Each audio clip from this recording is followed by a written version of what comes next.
Hello everyone, welcome back to The Time Machine by H.G. Wells. Chapter 12. So I came back. For a long time I must have been insensible upon the machine. The blinking succession of the days and nights were resumed. The sun got golden again, the sky blue. I breathed with greater freedom. The fluctuating contours of the land ebbed and flowed. The hand spun backward upon the dials. At last I saw again the dim shadows of houses, the evidence of decadent humanity. These too changed and passed, and others came. Presently, when the million dial was at 0, I slackened speed. I began to recognize our own petty and familiar architecture. The thousand's hand ran back to the starting point. The night and day flapped slower and slower. Then the old walls of the laboratory came round me. Very gently now, I slowed the mechanism down. I saw one little thing that seemed odd to me. I think I have told you that when I set out, before my velocity became very high, Mrs. Watchett had walked across the room, traveling as it seemed to me like a rocket. As I returned, I passed again across that minute when she traversed the laboratory. But now her every motion appeared to be the exact inversion of her previous ones. The door at the lower end opened, and she glided quietly up the laboratory, back foremost, and disappeared behind the door by which she had previously entered. Just before that I seemed to see Hillier for a moment, but he passed like a flash. Then I stopped the machine and saw about me again the old familiar laboratory, my tools, my appliances just as I had left them. I got off the thing very shakily and sat down upon my bench. Then for several minutes I trembled violently.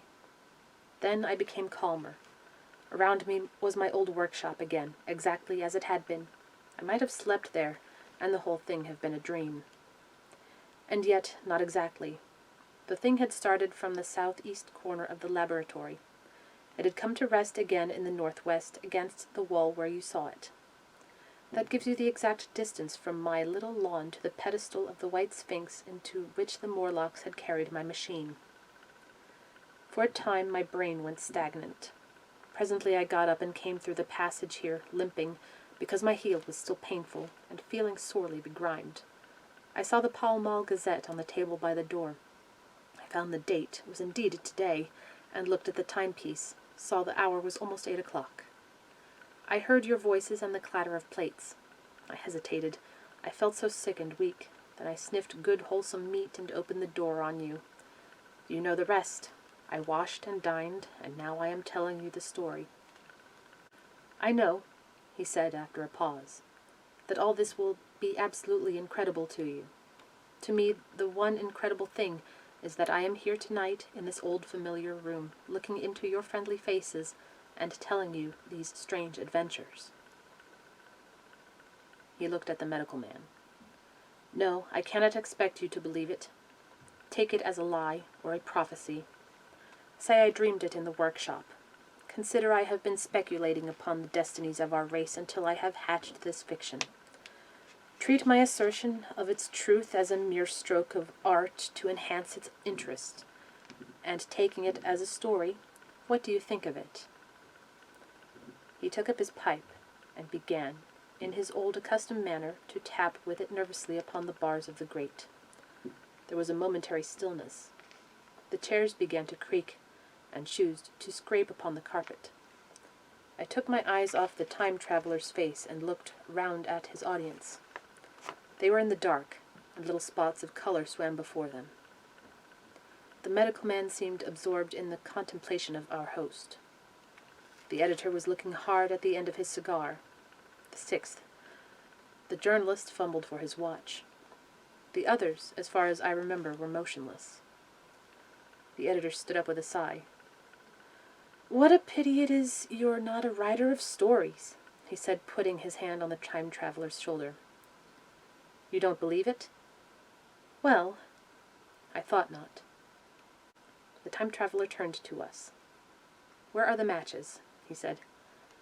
He lit one and spoke over his pipe, puffing. "To tell you the truth, I hardly believe it myself. And yet—" His eye fell with a mute inquiry upon the withered white flowers upon the little table. Then he turned over the hand holding his pipe, and I saw he was looking at some half-healed scars on his knuckles. The medical man rose, came to the lamp, and examined the flowers. "The Gynœcium's old," he said. The psychologist leaned forward to see, holding out his hand for a specimen. "I'm hanged if it isn't 1:45, said the journalist. "How shall we get home?" "Plenty of cabs at the station," said the psychologist. "It's a curious thing," said the medical man, "but I certainly don't know the natural order of these flowers. May I have them?" The time-traveler hesitated, then suddenly, "Certainly not." "Where did you really get them?" said the medical man. The time-traveler put his hand to his head. He spoke like one who was trying to keep hold of an idea that eluded him. "They were put into my pocket by Weena when I traveled into time." He stared round the room. "I'm damned if it isn't all going. The room and you and the atmosphere of every day is too much for my memory. Did I ever make a time machine or a model of a time machine? Or is it all only a dream?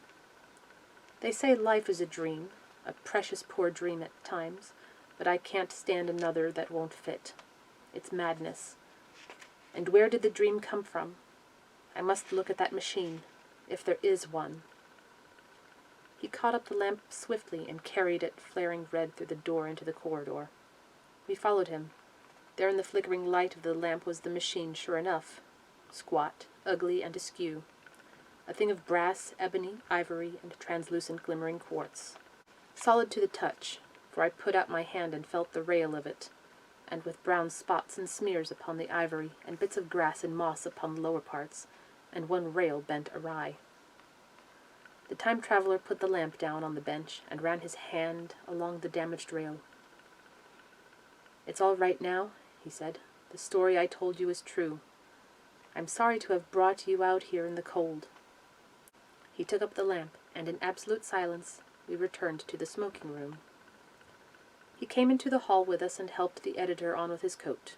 The medical man looked into his face and, with a certain hesitation, told him he was suffering from overwork, at which he laughed hugely.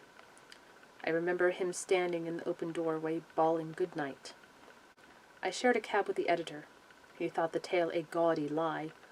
For my own part, I was unable to come to a conclusion. The story was so fantastic and incredible, the telling so credible and sober. I lay awake most of the night thinking about it. I determined to go next day and see the time-traveler again. I was told he was in the laboratory, and being on easy terms in the house, I went up to him. The laboratory, however, was empty. I stared for a minute at the time machine and put out my hand and touched the lever. At that the squat, substantial-looking mass swayed, like a bough shaken by the wind. Its instability startled me extremely, and I had a queer reminiscence of the childish days when I used to be forbidden to meddle. I came back through the corridor. The time-traveler met me in the smoking room. He was coming from the house. He had a small camera under one arm and a knapsack under the other. He laughed when he saw me and gave me an elbow to shake. "I'm frightfully busy," he said, "with that thing in there." "But is it not some hoax?" I said. "Do you really travel through time?"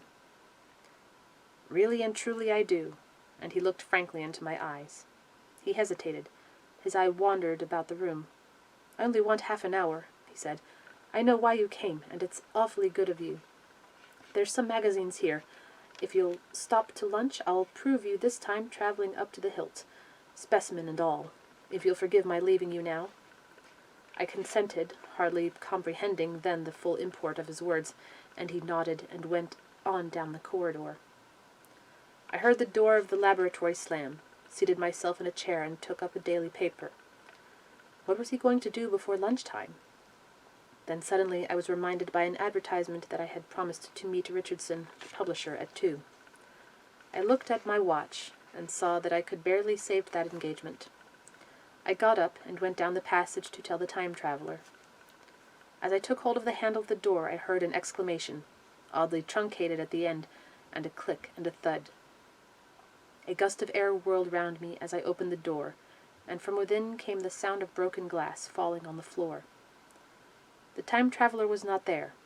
I seemed to see a ghostly, indistinct figure sitting in a whirling mass of blackened brass for a moment, a figure so transparent that the bench behind with its sheets of drawings was absolutely distinct. But this phantasm vanished as I rubbed my eyes. The time machine had gone. Save for a subsiding stir of dust, the further end of the laboratory was empty. A pane of the skylight had apparently just been blown in. I felt an unreasonable amazement. I knew that something strange had happened, and for the moment could not distinguish what the strange thing might be. As I stood staring, the door into the garden opened, and the manservant appeared. We looked at each other. Then ideas began to come. "Has Mr.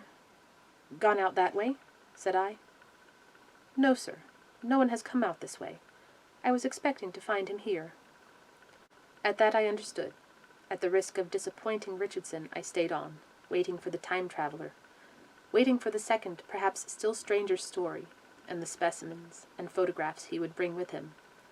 But I am beginning now to fear that I must wait a lifetime. The time traveler vanished 3 years ago, and as everybody knows now, he has never returned. Epilogue. One cannot choose but wonder, will he ever return? It may be that he swept back into the past and fell among the blood-drinking, hairy savages of the age of unpolished stone, into the abysses of the Cretaceous Sea, or among the grotesque saurians, the huge reptilian brutes of the Jurassic times. He may even now, if I may use the phrase, be wandering on some plesiosaurus-haunted oolitic coral reef, or beside the lonely saline lakes of the Triassic Age. Or did he go forward into one of the nearer ages, in which men are still men, but with the riddles of our own time answered and its wearisome problems solved? Into the manhood of the race, for I, for my own part, cannot think that these latter days of weak experiment, fragmentary theory, and mutual discord are indeed man's culminating time. I say for my own part. He, I know, for the question had been discussed among us long before the time machine was made, thought but cheerlessly of the advancement of mankind, and saw in the growing pile of civilization only a foolish heaping that must inevitably fall back upon and destroy its makers in the end. If that is so, it remains for us to live as though it were not so. But to me the future is still black and blank. It is a vast ignorance, lit at a few casual places by the memory of his story. And I have by me, for my comfort, 2 strange white flowers, shriveled now, and brown and flat and brittle, to witness that even when mind and strength had gone, gratitude and a mutual tenderness still lived on in the heart of man. Thank you for joining me with H.G. Wells' The Time Machine. Take care. Bye.